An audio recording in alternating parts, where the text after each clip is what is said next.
And we're back. Human Nuggets here with some more Modern Warfare 3 content for you today. We got both the launcher and the melee knives finished out to not 1,000, fuck, I'm so used to saying that. We got them finished out to forged. We got the gutter knife here, and then I'll need a die to change, but we got the karambit done as well. Which the melee weapons were really easy. In fact, I think I might have got the gutter knife done in one game after I got it to level 4. And the karambit actually has a unique animation, whereas I think the gutter knife is identical to the knife from MW2. Which is a bit of a shame to see, but yeah, the karambit having its own thing is very cool. But yeah, they give you a lot of move speed and just, you know, insta-kill in a high TTK game is very strong. And then yeah, like how I got the gutter knife done so quick was just during the tank stage, one of my teammates was throwing smokes.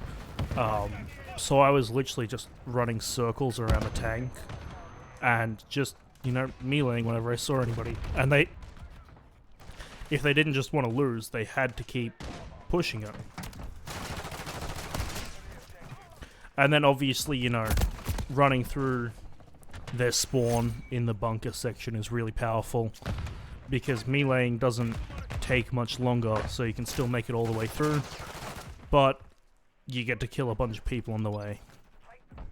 And unlike how they pissed me off on the SMGs, getting kills on people affected by your tacticals with the knife was really easy just because once you stun them, you have so much extra speed on them that you can just close that gap nearly immediately, making it, I think it's only like 10 that you need or something. So it's incredibly easy to get stun kills with these. That wasn't a problem. Oh, fuck. Apparently my eyes are, like, I saw that guy and I just didn't register that it was a teammate because of all the red flashing stuff. There is one thing there. That wasn't a great example, but it kind of begins to illustrate the point, and that's that meleeing downwards is nearly impossible. So even going from like from here to someone standing there, a lot of the time I could not get it to register, which is like my only gripe with the knife. Other than that, they are incredibly powerful and just fun to use. You know, if you use them all the time, you're just going to seem like a dick. And even though it says there's a slight difference between the two of them, I do not know what it is. They feel the same to play with. And yeah, you'd never really know that they weren't just, like, you know, blueprints for the... Sorry about that, my throat is really not clearing up today. But yeah, at least I would never know that they weren't just blueprints of the combat knife, which is a bit of a shame to see.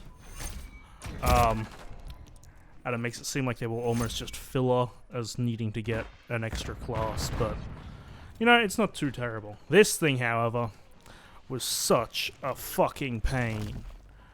And it's going to be even worse now that I've noticed lately a lot more people are using trophy systems. I don't know what change, like, brought the change on. But yeah, like, most matches now I'm running into people with trophies, and it's a pain in the ass, not just for trying to do, like, you know, the launcher stuff, but just, I think it blocks my ACS and everything.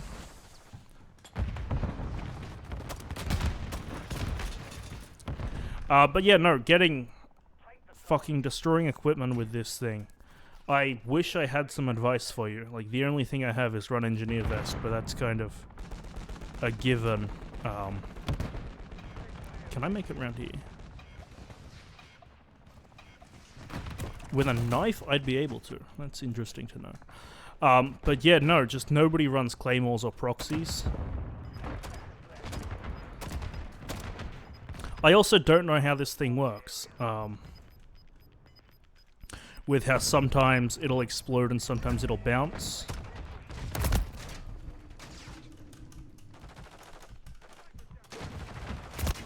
I thought I'd figured it out at some point, but Yeah, I thought I'd figured it out, and how it's working here is how I thought I'd figured it out. But then sometimes it'll just randomly not work the same. Where if you hip fire, it'll send out one that'll just bounce around unless it meets a target. If you ADS, it'll explode, or if you jump, it'll usually explode. Nope. See, now it's not working. Like, I tested it just before I fucking started speaking again, and it was exploding when I jumped, and now it's not. And then, like, if you go towards something, it'll always explode. And that's how I thought it worked.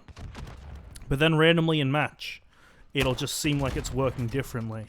And I don't fucking know. It's so confusing. Luckily, I think it does see equipment as an enemy. So if they're, like, up in a room and you can, you know, bounce it off the ceiling and it'll explode because it's nearby the equipment. So that's, like, the one thing I have to say is that you don't have to actually, like, look at it and go like that to destroy it. Other than that, though, this thing is pretty garbage. I think it's a one-shot if you get them directly, 2 shots with an explosion, and 4 to 5 shots with the explosion if they have EOD. So, like, I mean, they don't have EOD, and that took 3. I think I was a bit far back with my aim there, but it makes it feel incredibly inconsistent and just annoying. Like, I think that it could use a bit of a buff. I don't want it to be buffed too much because, like, it does have 6, and if you use a munitions box, you get 6 back, not just 1, like you do with the other rocket launchers. So I don't want to see it get too powerful, but a bit of a buff would be nice. Just, I also wouldn't complain too much if they just don't buff it at all. I don't see many people actually ever going to use this, so for now though, I think that's where we'll leave it. I hope you've enjoyed though, and I will catch you in the next one.